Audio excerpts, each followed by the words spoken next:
Sí, gracias, presidente. Señora consejera, España sufre una avalancha inmigratoria consentida por el Gobierno social comunista. Es el promotor de unas políticas que inquietan tanto por su carácter de imposición a nivel autonómico como por el agravio comparativo que supone, en este caso, para miles de asturianos que viven en situación de extrema precariedad. Se han superado cualquier expectativa. Los 28.000 inmigrantes ilegales llegados a Canarias así lo atestiguan. Vox mantiene la hoja de ruta definida sobre este asunto, y yo creo que ya lo sabe.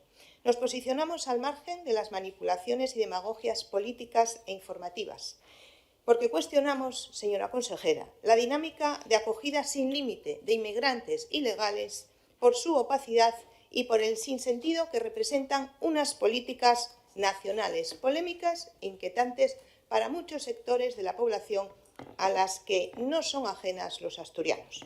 Por eso hoy cuestionamos, señora consejera, ese seguidismo del Gobierno de nuestra región con respecto a la redistribución de inmigrantes ilegales y reclamamos su opinión. Bien sabemos que Asturias es una franquicia del Gobierno central, pero así todo nos gustaría conocer el alcance que ustedes le dan. Esperamos una respuesta por su parte razonada, más allá del sensacionalismo y ese discurso del insulto fácil.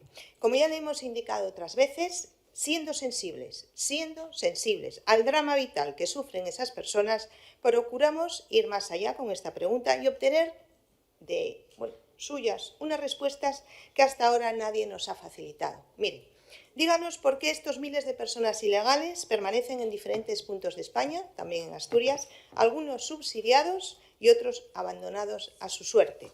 ¿Por qué y en qué casos a estas personas se les facilitan medios y ayudas que a muchos de nuestros conciudadanos en vulnerabilidad se les niega? Acuérdese usted de los 254.000 personas en riesgo de pobreza y exclusión social. ¿Por qué no se hacen públicos sus tiempos de estancia y su trayectoria en nuestra región desde que llegan? ¿Cuánto nos cuesta mantenerlos aquí y durante cuánto tiempo disfrutan de estas ventajas? ¿Por qué se evita una información transparente y veraz sobre las políticas que amparan a estos inmigrantes ilegales bajo un manto solidario que estigmatiza a cualquiera que pone en cuestión el modus operandi socialcomunista?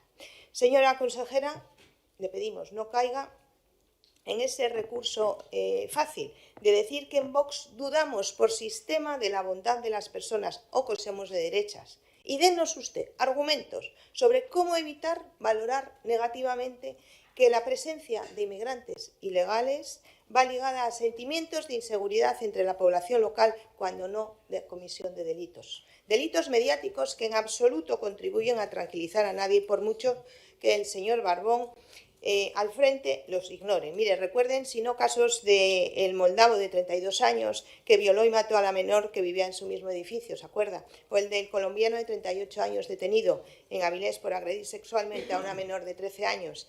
O la manifestación de esas 2.000 personas en Enciaño frente a la agresión de un inmigrante ilegal de 35 años que cometió contra una joven. Señora consejera, recuerde, ya por último, que la situación es muy polémica y usted lo sabe. Su consejería está directamente relacionada con estas personas y su estancia en Asturias y son necesarias respuestas que aclaren estas cosas, no mítines ni discursos ideológicos falsamente moralizantes. Gracias.